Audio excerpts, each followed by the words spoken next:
What's going on, everyone? So most of you, I'm sure, are well aware that I am a big Zach Lavine guy. I've been pushing and campaigning for Zach Lavine for months and months now, and I still would love Zach Lavine. I said my ideal scenario would be getting Zach Lavine, Dorian Finney-Smith, and Walker Kessler, and so far I'm one of three. Right? So you never know. Zach Lavine could be right around the corner. But I get questions all the time from people that are like, what about Zach Lavine? What about Zach Lavine? What about Zach Lavine? Zach Lavine's still possible. Can the Lakers still get Zach Lavine? Yes, absolutely they could still get Zach Lavine. And they could still go get that center in like a Day'Ron Sharpe or a Walker Kessler and, fill out the roster spot and do all that stuff. Because the Lakers were able to clear some salary off, which is what you needed to do. They still have the pieces to go get a guy in a Zach Lavine.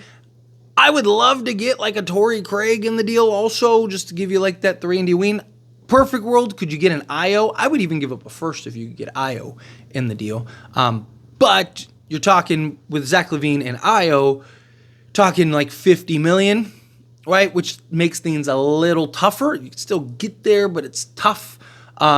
So essentially for Zach Lavine, right? Like you would have Rui Hachimura, Gabe Vincent, right there. That gets you $28 million. You have to do Jared Vanderbilt, which gets you to $38 million. Jalen Hood-Schifino, and then a vet minimum, right? So that would get you to basically what you need, a little over. I think it's like $2 million over, $1 million over from what that, because again, you get $38 million.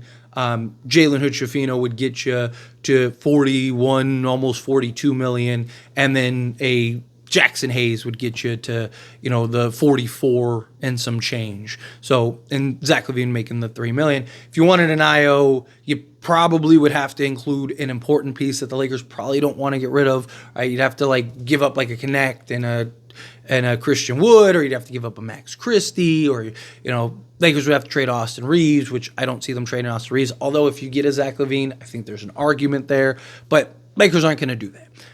But I still am huge on getting the move for Zach Lavine. Go get a Day'Ron Sharpe and just let the cards fall where they may, right? Everyone's big concern with Zach Lavine is his health. Well, guess what he's been this season? Healthy. Guess what this guy's done? Lit up the league. I mean, single-handedly beaten teams. Like, it's ridiculous. He's like a plus, 25, I think. Not plus minus, win shares. Right? Like, he's impacting that team that much. They're winning 25 more games than they would be without Zach Lavine. Right? And it's remarkable. Look, this is the last 5 games from Zach Lavine. He's had 32 points, 33 points, 35 points, 31 points, and 33 points. MJ and DeMar DeRozan are the only other players in Bulls history to record 5 straight 30-point games, right? Here's the field goal percentage in which he did it, right? Because that's the thing, right? Okay, he scored 30 points, but did he do it on, 30%? Well, no. He did it on 32 points on 60%, 33 points on 62%, 35 points on 52%, 31 points on 60%, and 33 points on 67%. Dude's balling.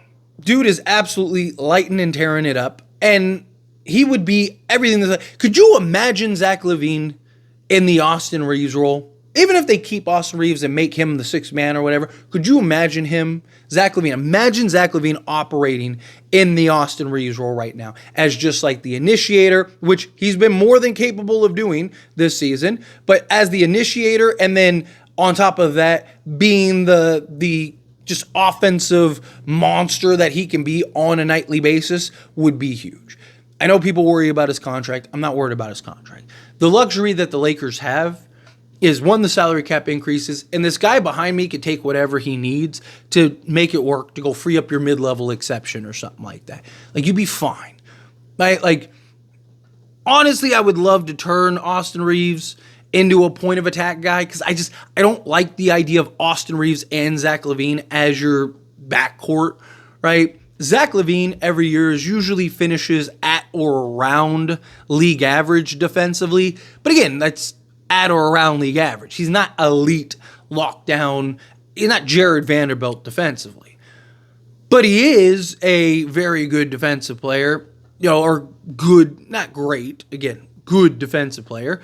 And if you could get that better point of attack defensively, because between Zach Lavine, LeBron James, and Anthony Davis, you have more than enough offensive firepower. You just want 2, 3, and D guys. Well, you got Dorian Finney-Smith. There's one. If you could get another one, that'd be ideal. That'd be perfect, right? That's why I kind of like the idea of like an Io, right? If you could get an Io, right, and his age, he's younger, right, could play both guard positions. I'm not saying you necessarily have to trade Austin Reeves to go get Io. You might have to, but if you really want an Io. But Lakers aren't going to trade Austin Reeves, so I don't want to really explore it too much.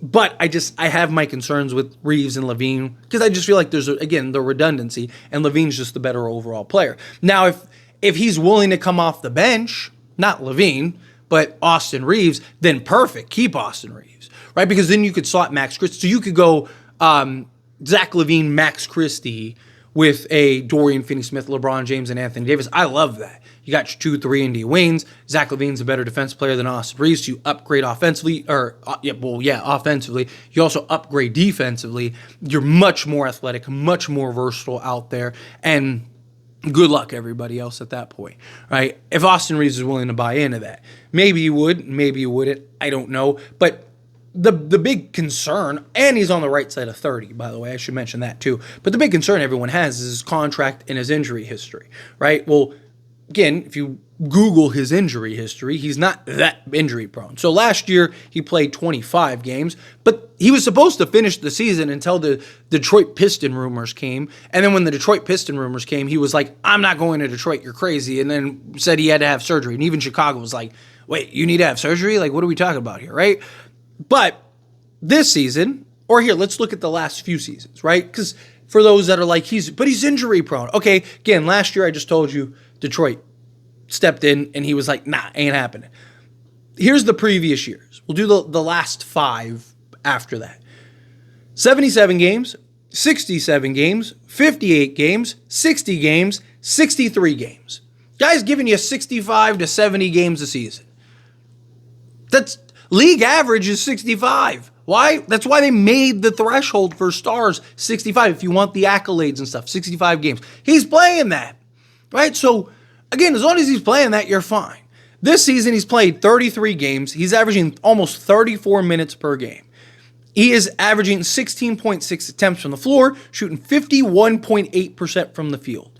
He is shooting 44.4% on 7.3 attempts. So almost 45%, 44% on 7.3 attempts. He is shooting 57.7% from 2-point range on 9.3 attempts. He has an EFG of 61.6%. He's shooting from the foul line 81%, 80.8% on 3.9 attempts. He is averaging right now 4.6 rebounds, right? Which is like more than Rui Hachimura, right? He's averaging 4.4 assists, a steal, half a block, and 23.6 points per game, almost 24 points per game. Now, I'm not necessarily expecting him to be a 23-point-a-game guy, but I think he'll be at least a 20-point-a-game guy. But guess what? He'll be it on efficiency, and he'll be it on consistency, which is the key. And he'd be much more explosive, much more athletic, and he's a guy that could just completely take over and go win games by himself. He's a guy that could completely go and close out games for you, give you that other scoring option, that other scoring threat. Put Max Christie, put Dorian Finney-Smith alongside him, and let's go win a championship. Go get Day'Ron Sharpe as your backup. Let's go. People talk about depth. Oh, what about depth? What about depth? Okay, well, let's look at it, right? Let's say you go trade Jared Vanderbilt, like I said, Jared Vanderbilt, Rui Hachimura, Gabe Vincent, with a Jalen Hood-Schifino and a Jackson Hayes, because you go get a Day'Ron Sharpe. So you have 5 guys going out, 1 guy coming in, right? So you need to fill 4 roster spots. But like I said, you'd have almost $5-6 million or more than that in salary. You could go bring in those guys because vet minimums, they'd be pro-rated. There we go. That was the word I was looking for. And you'd be fine, right? So bring in, at that point, a Dennis Smith Jr., bring in, a Christian Coloco, bring in, a Robert Covington, and then whoever else. Pick your 4th guy. Right? Or maybe you get a like I said, a Torrey Craig in the deal. Boom. There you go. Torrey Craig and a Zach Lavine. So now you only need to fill up 3 roster spots. There you go. Robert Covington, Dennis Smith Jr., Markelle Fultz, Alfred Payton, and then Christian Koloko. Money. Let's go. Now, your starting 5 would be Zach Lavine, my starting 5 would be Zach Lavine, Max Christie, Dorian Finney-Smith, LeBron James, and Anthony Davis. Good luck beating that starting 5. Then you have Austin Reeves. You'd still have, Dalton Connect, right? Like I said, honestly, let's say Dennis Smith Jr. I'd probably go Dennis Smith Jr., Austin Reeves with a Dalton Connect, Cam Reddish. You'd still have, you could have a, let's say Christian Wood still with the Day'Ron Sharpe, bring in a Christian Koloko, as I mentioned, bring in a Robert Covington. Where's the lack of depth? You'd be fine. You're 13 deep. Your top 8, let's say your top 8 guys, top 9 guys, whatever, for playoff rotation is the 5 that I said. Lavine, Christie, Dorian Finney-Smith, LeBron James, Anthony Davis. Then you have like Dennis Smith Jr., Austin Reeves, or you could just go Austin Reeves. You don't even need Dennis Smith Jr., but let's go Austin Reeves. You're probably not playing Dalton Connect, right? Going Day'Ron Sharpe, and then probably Christian Wood or Cam Reddish. You're fine. Let's go. Maybe Robert Covington instead of Christian Wood just for the veteran experience. You're fine. Go get Zach Lavine. I still want Zach Lavine. But I just saw, look, I've said it all season long, right? Any chance that I get to talk about Zach Lavine, guess what? I'm talking about Zach Lavine. And this is an opportunity to talk about Zach Lavine because he's balling out. And I keep getting asked questions about Zach Lavine. Can we get Zach Lavine? And should we go get Zach Lavine? So I figured why not talk about Zach Lavine? But let me know your thoughts and opinions down in the comments below. What do you think? How do you feel? What are your thoughts? Like the idea of Zach Lavine? Do you hate the idea of Zach Lavine? Again, if I'm being honest, I don't think it's realistic. I don't think that the Lakers are going to go make that move as much as I want them to. It just doesn't appear to be the direction that the Lakers are going. But wanted to talk about it, so here we go. But again, let me know down in the comments below. That being said, if you haven't liked this video, hit that like button. Helps me out. It's me enjoy these types of videos, and I truly appreciate it. Not subscribe channel, hit that subscribe button. Turn on the bell notifications. Appreciate y'all. See you in the next one. Thank you.